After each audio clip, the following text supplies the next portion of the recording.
माझी वसुंधरा अभियानांतर्गत शासनाचे 50 लाखांचे बक्षीस मिळवणाऱ्या शेंदुर्ली शहरात मोठ्या प्रमाणात वाढलंय घाणीचं साम्राज्य। स्वच्छ माझं शहर, सुंदर माझा परिसर ही संकल्पना फक्त कागदावरच।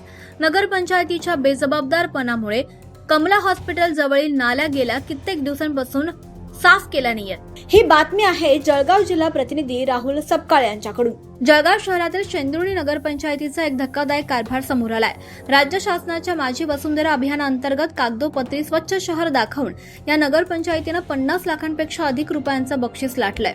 मात्र प्रत्यक्षात शेंदुर्ली शहरात जागोजागी घाणीचं साम्राज्य पसरलं असून तुंबलेल्या गटारींमुळे सर्वसामान्यांचं आरोग्य आता धोक्यात आलंय। या संदर्भात दैनिक माझा मराठवाडा आणि ज्ञानपंख 24 न्यूजचे जिल्हा प्रतिनिधी राहुल सपकाळे यांनी वेळोवेळी पुराव्यांसह वृत्त प्रसिद्ध करून प्रशासनाच्या बेजबाबदारपणाची चिरफाड केली आहे। मात्र नगरपंचायत प्रशासनाला अद्यापही जाग आलेली नाही। विशेष म्हणजे शहराच्या स्वच्छतेसाठी नगरपंचायतीनं एका ठेकेदाराला 1,09,76,500 रुपयांचे टेंडर दिले। मात्र करारानुसार शहरात कोणतेही काम होताना दिसत नाही।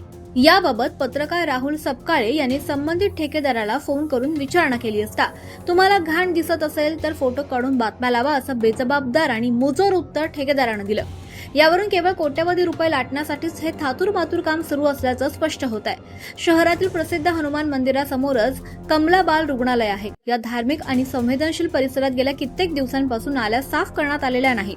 त्यामुळे लहान मुलांच्या आरोग्याचा गंभीर प्रश्न आता निर्माण झालाय।